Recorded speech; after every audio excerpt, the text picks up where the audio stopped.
Welcome to Roundhill Radio. Through our conversations, we discover the holy and the ordinary, look for moments of grace and peace, and redefine what we're talking about when we talk about faith. Good morning, Ed. Good morning, Leslie. How you doing? We're here. You're here.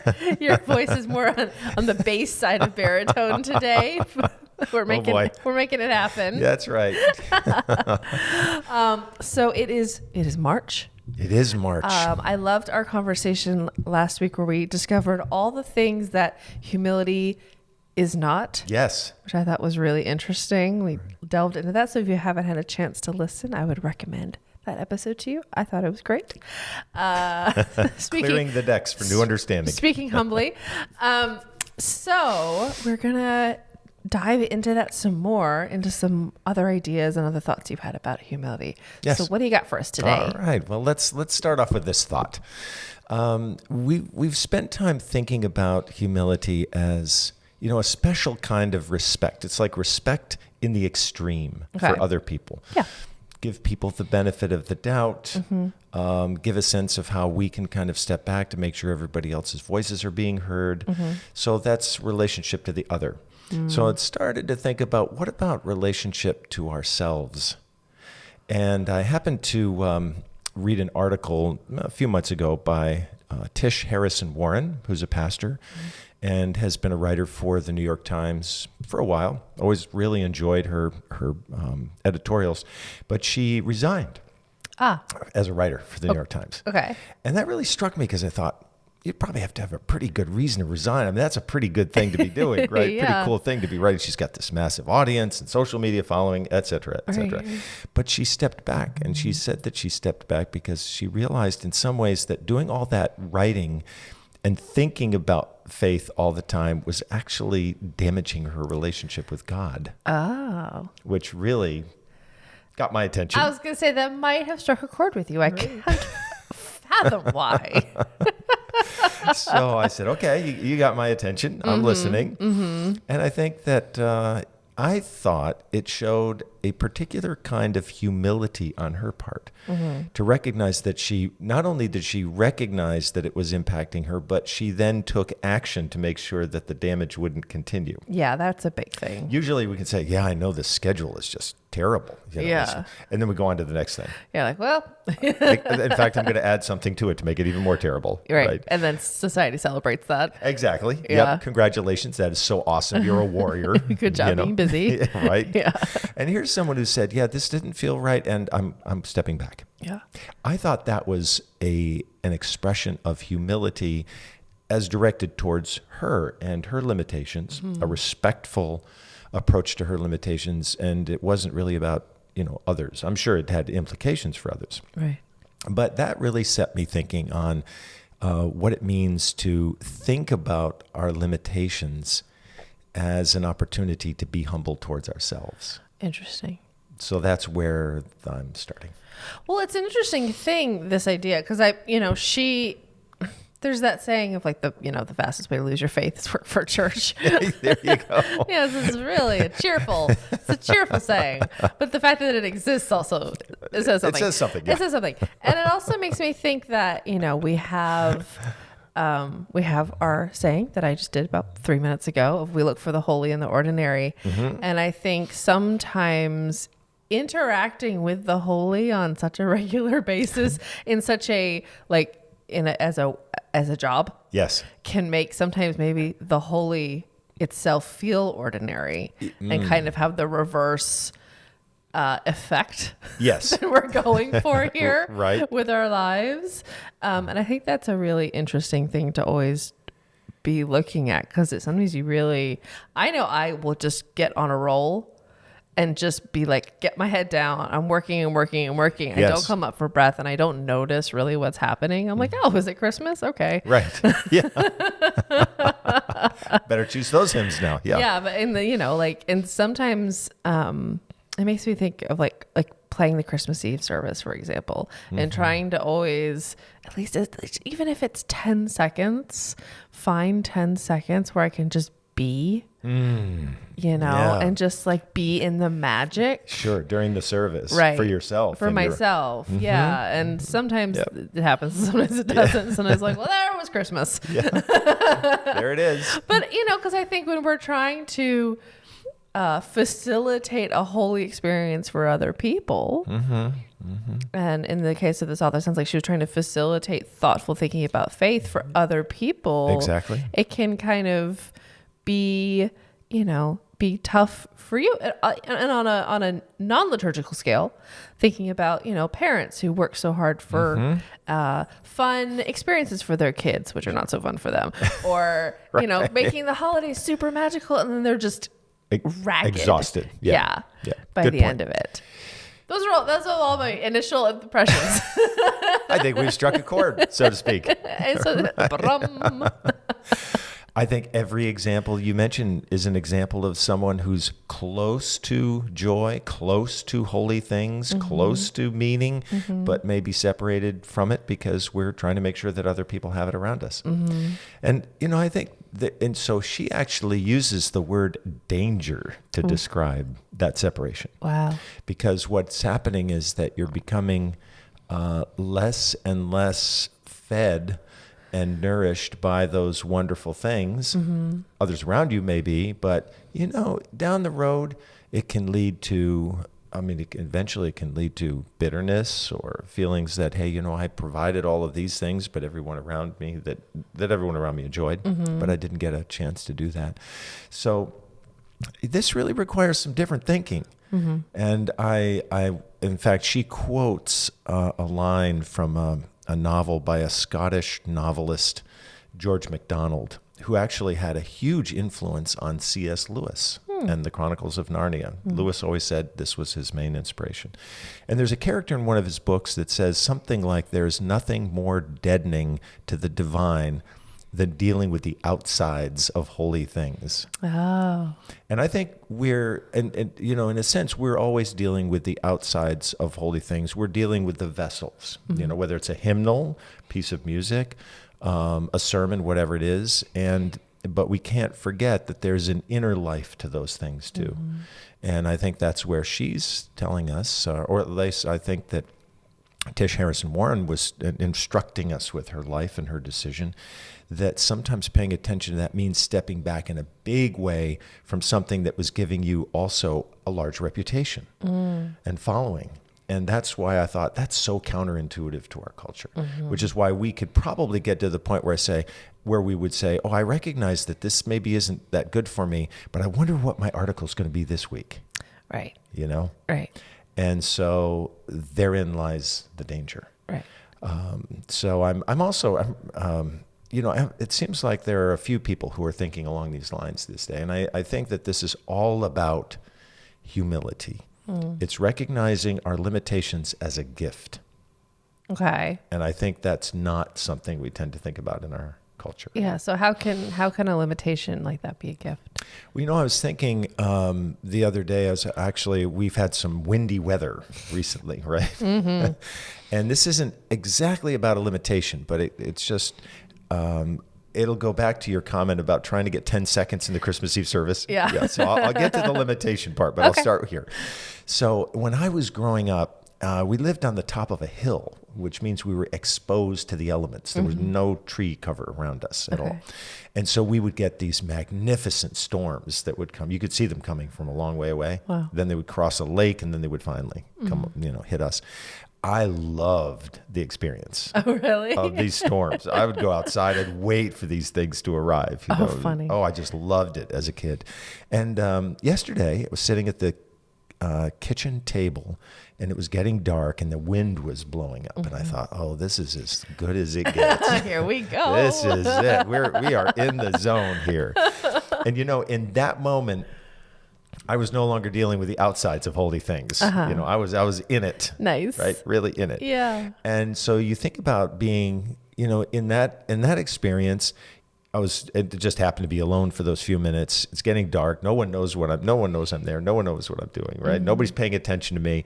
And yet it's this amazing, filling moment. And so it's sort of connected with the limitation in that I think we tend to think that we've got to have meaningful moments that have to be in public and Right. and they don't have to come that way. Yeah.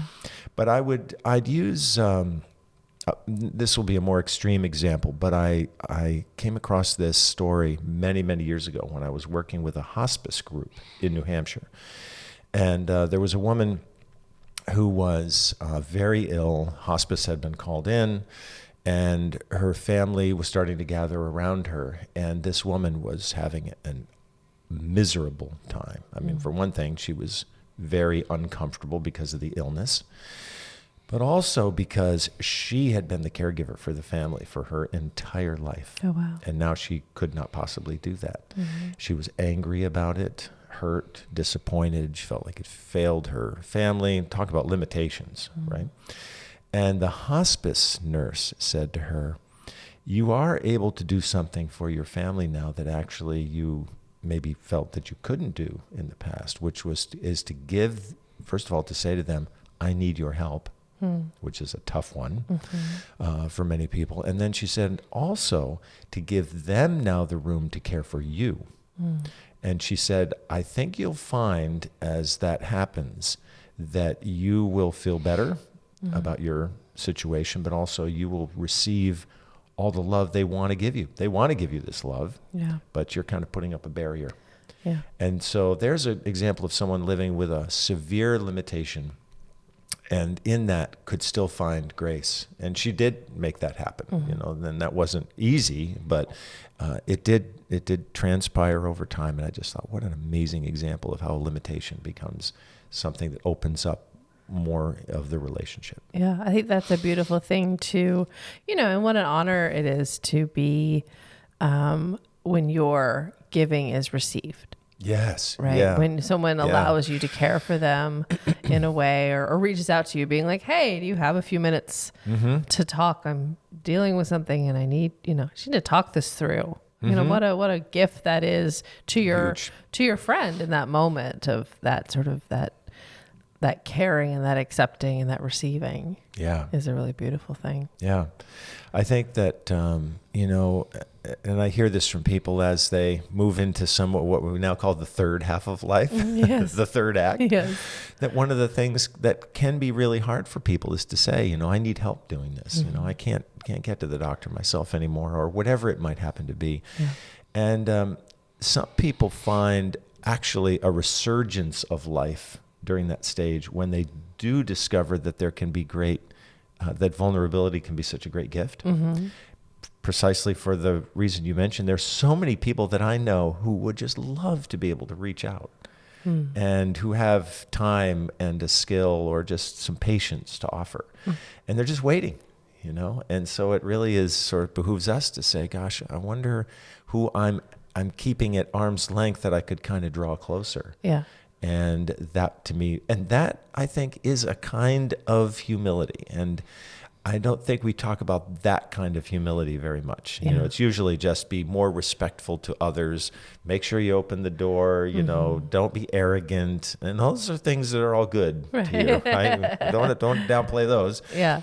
However, this is a different kind of experience of humility, you know, and it does give, I think, as you've said, gives the room for people to be caring in their own way of us. Well, like, it's also a really great opportunity for community. Yes. You know, yes. 'Cause I'm thinking about gosh. those who sort of followed the usual course of things, who had children and then their children moved away and maybe their spouse is no longer with them for whatever reason. So maybe, you know, they don't have that kind of community. And then in reaching out to others saying, hey, I need help with this or trying to do this. Can someone be there for me? It's creating connection again when maybe they had lost quite the network they might have had as a younger person.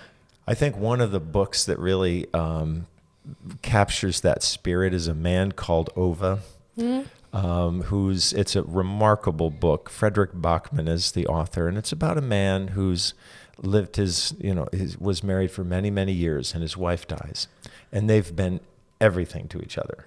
And he's a cranky guy. He's not an easy guy to deal with. And he becomes involved with this pretty wild family. Yeah. They got all kinds of things going on. Yeah. And they slowly like insinuate they get into his life. Despite his best wishes, like he tries to keep them at bay, and it is just a beautiful story. And it actually does take some humility on his part to say, I think this family actually could be really good for me, and all of their whatever messiness would be the best word to describe the family. It's also been made into a film. And Tom Hanks plays. Oh my gosh. Ova. Yeah. Cranky, super cranky guy. But it's a movie about a story about a man who's very proud and a great craftsman. He spent all of his life, doing his job really, really well. And he meets this family. They don't do anything very well, but they're full of love. That's what they do well. Yes. And just the whole scene in the movie where he teaches the one parent, the woman, to drive is worth the whole experience of the book. That sounds fun. Yeah, it's very fun. I'll have to check that one out. Yeah. So again, good. another kind of example where someone has to kind of let go in order to receive something, new, wonderful from another person. Yeah. So then coming back around, I'm really interested in this idea from sort of a faith religious point of view. So how can we then use that limitation as a gift, specifically in our faith? One thing that I'll sometimes hear people talk about, what's the thing you can't do right now? Like some people will have the sense that there's something that they want to do, but they can't do it. Okay. And they can't do it because they may be thinking that they've got to do it all by their lonesomes. Oh, interesting. Yeah. And if I looked at my to-do list, I'll bet you there are some things I've got on that to-do list today that I think only I can do. Yeah. Nobody else can do that. Because there's, it's me. Yeah. Right. Can relate. Right. And if we actually step back, just take a step back, Ed, one big step back, you will realize that thing actually could be fun to do if you just went to somebody and said, I need your help. Yeah. Do you want to help me edit this podcast? I'm super busy today. And it's taking so much humility for me to admit that. I appreciate that. Sorry, you set me up for that one. I did. My bad. Okay. So things the idea that we can bring others in. Yes. There may be that one thing that we just feel like it's been sitting there for a while. And then the more fun thing to do is to be a little humble about it and to say, all right, wait a second. What if I brought some other people in to do this to help me? And it could be a super short-term thing. I was actually working with someone not so long ago who just said, well, I've got to go off and do this. I've got to do that. And someone said, could one of us do that for you? And she stopped and said, actually, you could probably do it better than I could. So that would be, I think, a very practical way, every once in a while, could be every day, but I mean, at least every once in a while to say, is there something in my life that's not getting done that could get done if I was humble enough to ask for help? And that who knows what that might lead to, like a deeper friendship, more trust, maybe better, ability to start asking for help in other areas of life. So, from a faith standpoint or religious standpoint, Jesus calls 12 disciples because he can't do all the work himself. And I think he's taken a little hint from Moses, whose father-in-law said to him, excuse me, but you can't do all of this yourself. And then compelled him to sort of set up a kind of governmental structure so the people of Israel would have good leadership, but it wouldn't all fall to one person. So these are, I think, examples of where that tends to happen. So my hope is that we would be able to, help one another to identify those things in our lives where we don't have to go it alone. And I think maybe there's the deeper issue is that when we're more humble, we're more connected, going back to your community comment. And that is good for everybody. It is good for everybody. Yeah. You have a book teepeed on the table over here. It's ready and waiting for us today. Yes. I couldn't think of a good segue, and so I'm just going to ask about it flat out. I say this is great. Good work. Thanks. Yeah. Appreciate it. So I've been looking at this little book called The Sense of Wonder by Rachel Carson, a celebration of nature for parents and children. Lovely. Beautiful book. Beautiful, beautiful book. It's good for people of all ages. But I think from her view, wonder is a kind of expression of humility, right? It's like, I don't know it all. I want to learn more. It's a big world out there. How do I explore it? And then she says, there is the world of little things, seen all too seldom. Many children, perhaps because they themselves are small and closer to the ground than we are, notice and delight in the small and inconspicuous. I think you could probably identify with this. I can. We love a rock. See? In our house. Just can't get enough of rock, right? With this beginning, it is easy to share with them the beauties we usually miss because we look too hastily, seeing the whole and not its parts. Some of nature's most exquisite handiwork is on a miniature scale, as anyone knows who has applied a magnifying glass to a snowflake. Oh, I love that. Isn't that beautiful? I love. So I just think this is another thing, where we take a look at our lives, sometimes these little things that we need to do. And even there can be an opportunity to, as she said, it's the world in miniature. Yeah. Right? It's such a great line. And how can that one thing be an invitation to draw someone else into our lives? And that becomes a building of community. The thing that needed to get done gets done. We feel better. And maybe that person says, hey, I could help you with something else if you need it. And it goes from there. It might be connected, it might not, but I have to share with you this little funny story that happened in our house recently.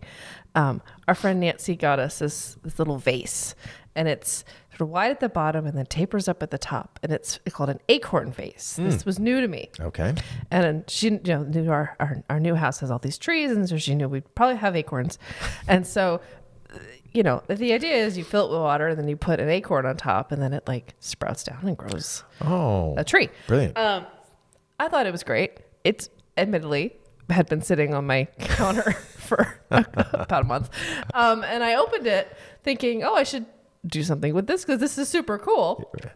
And I was reading the directions. There was 7 steps before you can actually put the acorn in the thing. And because Mary had brought an acorn in one day, and I was like, perfect. We'll do the thing. We'll figure it out. So I was all ready to do it, but there's the wrapping and soaking and something. And I was just sort of like, that's more than I signed up for. But a couple of days ago, she and I are out. We have this sort of gravel path we added down sort of partway into the woods.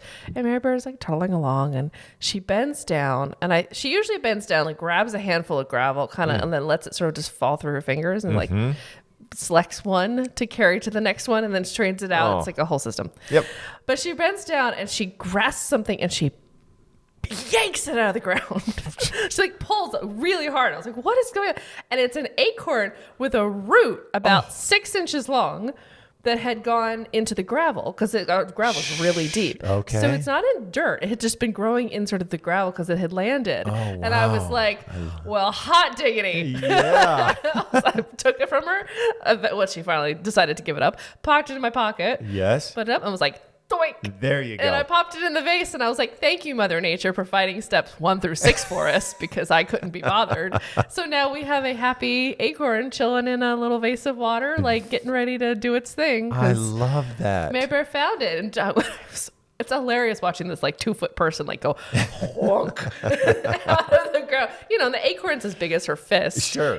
So it's like us taking a tennis ball and pulling it from the roots. Oh, I love that story.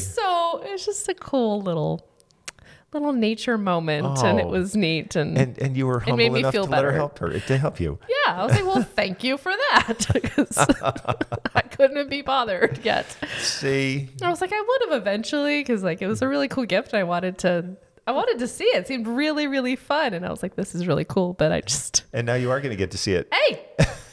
Thank you, Mary Bear. Thank you, Mother Nature. It was a good collaboration between the two of you. Oh my gosh, I love it. What's the funniest thing? It was a long root too. It had all the little side things. Oh, just wait. It's very cool. It's going to keep going. It is going to, I hope so.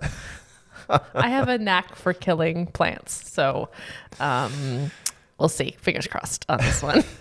But that was, A great story. Thank you.